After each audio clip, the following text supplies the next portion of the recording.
It's so nice to have you here. Thank you. It's my pleasure. It's my pleasure. Listen, I know you've been working really, really hard to get ready for the show and probably haven't gotten enough sleep, but you still look like you're glowing from within. Is that the Fenty highlighter, or you're just excited to hang out with us this morning? The Fenty highlighter is definitely helping today because I have yet to sleep. We were working at the venue all last night, and I kind of just stayed there, ended up in a prep, and somehow I'm here at a press conference right now.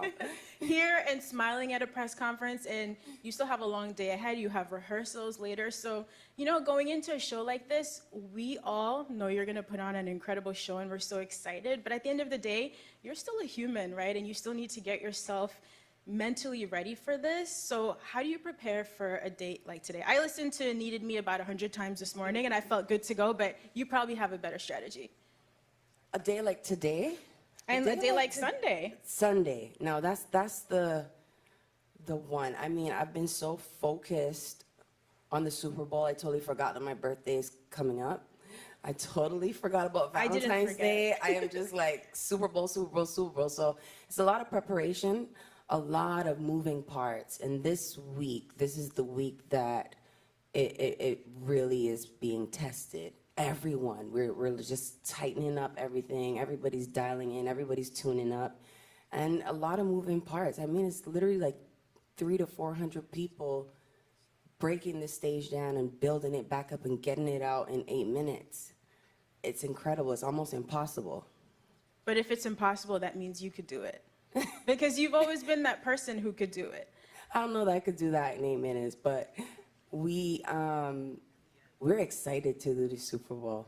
We are. We've been working on it for a while, and every day it just gets closer and closer to the finished product. And today is a really big rehearsal, really important one, so that's going to be crucial for Sunday.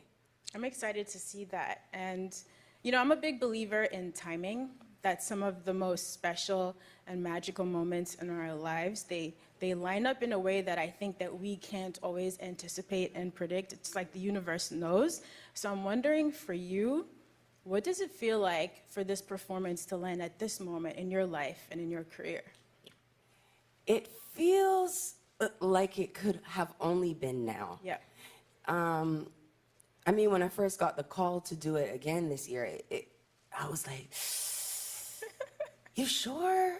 Like I'm 3 months postpartum. Like, should I be making major decisions like this right now? Like, I might regret this.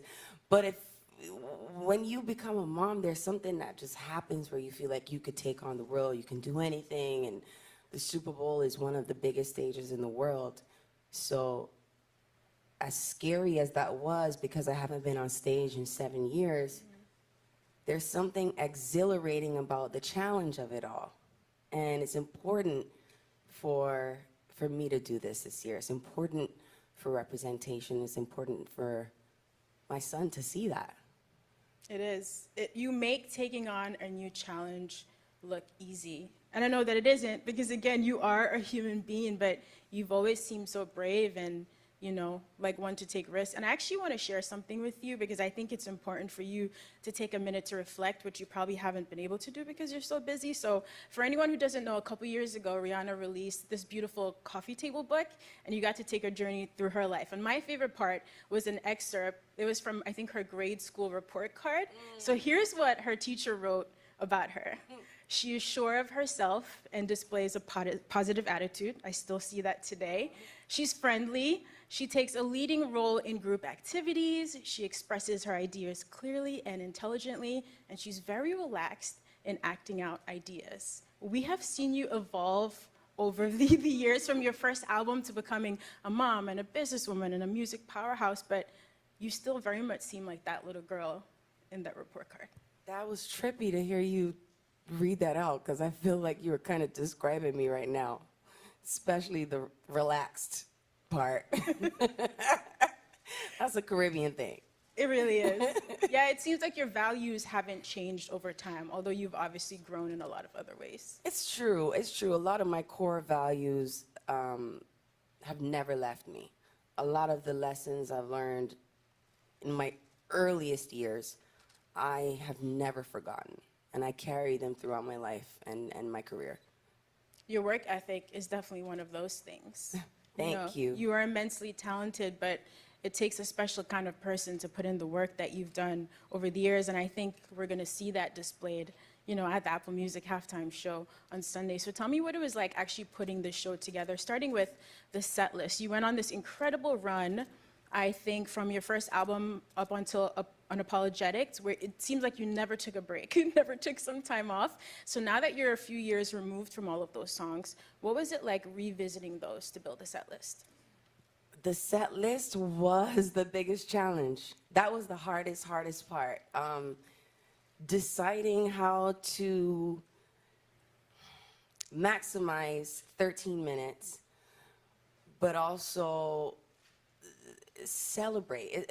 That's what this show is going to be. It's going to be a celebration of my catalog in the best way that we could have put it together. And you only have 13 minutes. That's the challenge. So you're trying to cram 17 years of work into 13 minutes. So it's difficult. But some songs we had to lose because of that, and that's going to be okay. But I think we did a pretty good job at narrowing it down. Was there trial and error? As you started rehearsals, were you running through set lists and tweaking, realizing this didn't work in this moment? Oh, yeah. Oh, my God. There are probably about 39 versions of the set list right now. Wow. Yeah. I think we're on to our 39th. I mean, every little change counts.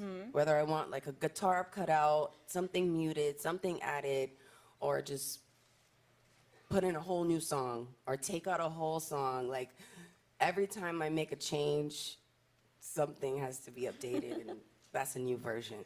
Well, like you mentioned earlier, there are a lot of moving parts to the show, a lot of people involved, but another thing I've always admired about you, it seems like you know the right moment to step in and take control. And I think that's challenging for women. We're always nervous sometimes, me personally, of coming off too controlling or too bossy, but sometimes you know in your gut what the right thing is for you. So how much have you been really getting into all of the details of putting the show together? I'm definitely not one that's worried about coming off too bossy. I've been bossy all my life. Ever since I was a little girl, I promise you this. Like, hell of annoying too. But I know some people get irritated, but it's writing on me, There are a lot of people who are a part of this show, and a huge part of the reason why this show is going to be as incredible as it is. And I couldn't have done it without them. But you know what? At the end of the day, if it flops or it flies, my name has to stand by that. And so I really get involved with every aspect of anything that I do, whether it's the Super Bowl, whether it's a makeup product, whether it's Savage lingerie, like whatever I do, I'm that annoying girl who's gonna talk about everything. I want to see the copy on the website. I want to name every lipstick that I make. Like I care about it. I love it. I really do. It all goes back to that little girl, I'm telling Yeah. you, from the report card. Little bossy big head It's girl. really amazing. Bossy in the Still best way here. possible. And so another thing that goes into such a big performance in such a limited time is the physical stamina. Exhaustion is a real thing, right? But then that's something that you have to deal with, and your breath control and dancing on stage and all of that. Especially postpartum, I couldn't do it. Last year after I had my baby, it took me months to wear regular pants again. This is one of those few occasions. So what has it been like physically getting yourself ready for this? The physical challenge has definitely been immense for many reasons, of course. But I haven't done this in a minute. That was first things first. So you're just running around for 13 minutes trying to put like a 2-hour set in 13 minutes, and you're gonna see on Sunday. From the time it starts, it just never ends, and until it's like the very last second. I know I'm saying too much, but it's a jam-packed show, and it takes a toll on your body. It does. You got this, girl. Thank you. And you know, I'm not Thank going to press you to reveal any details. I know we want to keep that under wraps because you've been working so hard. But look, as a Caribbean woman coming from a tiny island like Grenada, you've always made me feel so represented. I've always loved seeing you back home in Barbados at Crop Over. So I'm wondering if you're hoping to incorporate any elements of Caribbean culture in the performance. I mean, that's a big part of why this is important for me to do this show.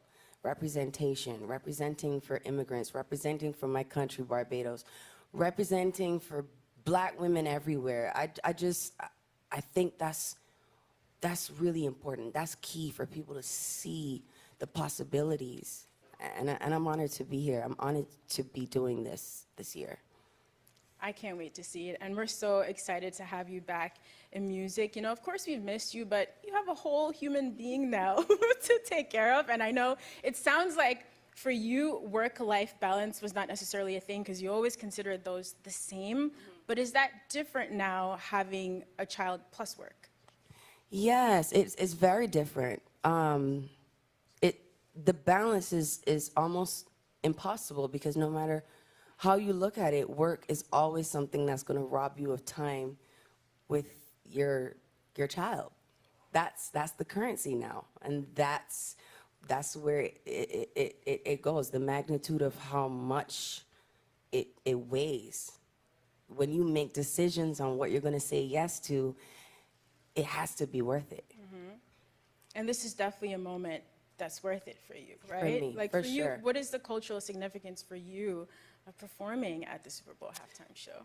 I mean, it's a long way from home, right? Yes. It's a long way from home. It's a beautiful journey that I'm on, and I could have never guessed that I would have made it here. So it's a celebration of that.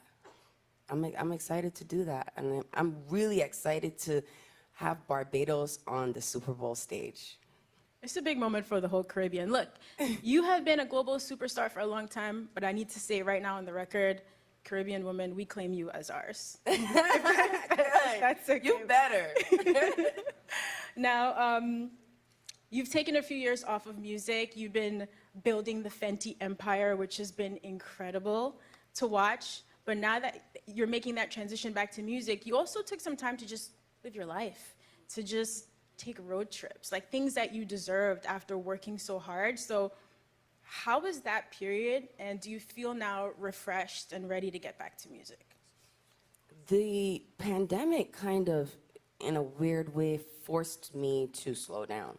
And then when you have all these boundaries and restraints and rules, and you have to stay home, you kind of get creative with ways to stay entertained in a way.